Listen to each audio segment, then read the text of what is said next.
السلام علیکم۔ کل ہم نے سورہ انفال کی 6 آیات کا ترجمہ پڑھ لیا تھا پہلے رکوع کا۔ اب ہم 7ویں آیات سے شروع کرتے ہیں۔ بسم اللہ الرحمن الرحیم۔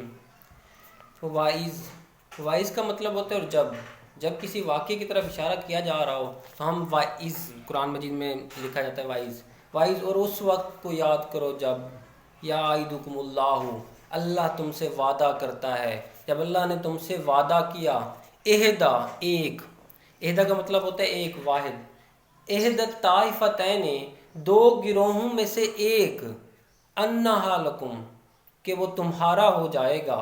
اور اس وقت کو یاد کرو جب اللہ تم سے وعدہ کرتا ہے کہ دو گروہوں میں سے ایک تمہارا ہو جائے گا، وَتَوَدُّونَ، اور تم چاہتے تھے، ان غیر ذات شوکتی، کہ بغیر شان و شوکت کے، جو بغیر اسلحہ کے گروہ ہے، تکون لکم، وہ تمہارا ہو جائے۔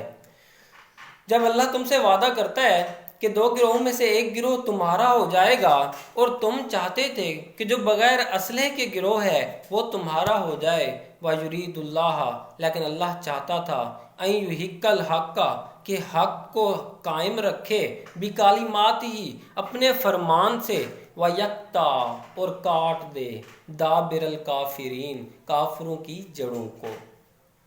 اور اس وقت کو یاد کرو جب اللہ تم سے وعدہ کرتا ہے کہ دو گروہوں میں سے ایک گروہ تمہارا ہو جائے گا اور تم چاہتے تھے کہ جو بغیر شان و شوکت کے ہے، جو بغیر اسلحہ کے ہے، وہ گروہ تمہارا ہو جائے، لیکن اللہ چاہتا تھا کہ وہ حق کو قائم رکھے اپنے فرمان سے اور کافروں کی جڑوں کو کاٹ دے۔ لیحق الحق، تاکہ سچ کو سچ کر دے، ویبطل الباطل، اور باطل کو جھوٹا کر دے، ولو کارہ المجرمون، گویا کہ مشرک ناخوشی کیوں نہ ہو لیکن وہ حق کو حق کر دے اور جھوٹ کو جھوٹ کر دے۔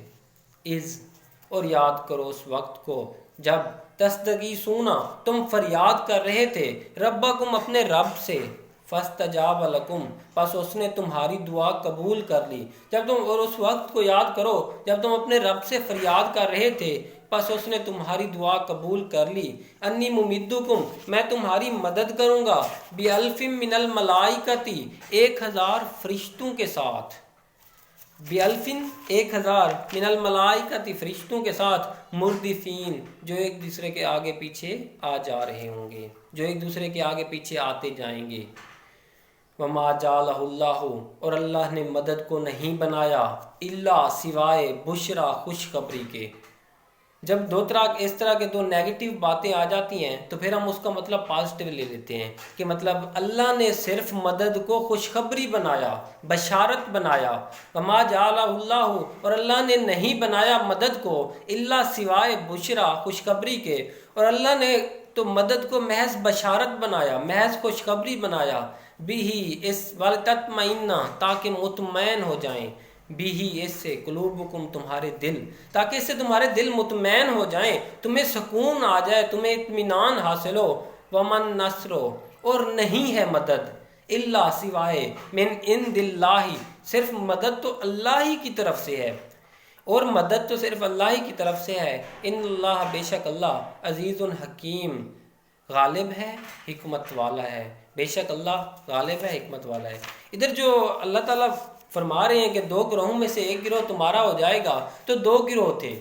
ایک تھا ابو سفیان کا گروہ جو کہ تجارتی قافلہ تھا۔ یہ تجارتی قافلہ جو ہے وہ مکہ سے شام تجارت کی غرض سے گیا ہوا تھا۔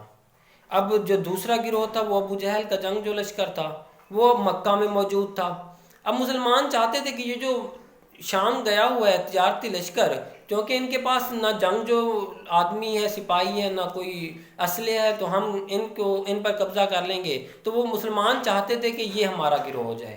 لیکن اللہ تعالیٰ چاہتا تھا کہ مسلمانوں اور کفار کی جنگ ہو اور مسلمانوں کو فتح حاصل ہو، اس طرح حق سچ ہو جائے گا۔ تو ایک جنگ جو لشکر تھا وہ مکہ سے اب مدینہ مسلمانوں سے جنگ کرنے آ رہا تھا۔ مسلمان جو تھے وہ چاہتے تھے کہ ابو سفیان کے لشکر سے لڑائی ہو، لیکن اللہ چاہتا تھا کہ حق کو حق کر دے اور جھوٹ کو جھوٹ کر دے۔ تو یہ ہم نے ایک رکوع ختم کر لیا ہے، انشاءاللہ کل ہم نیکسٹ پڑھیں گے۔ Thank you.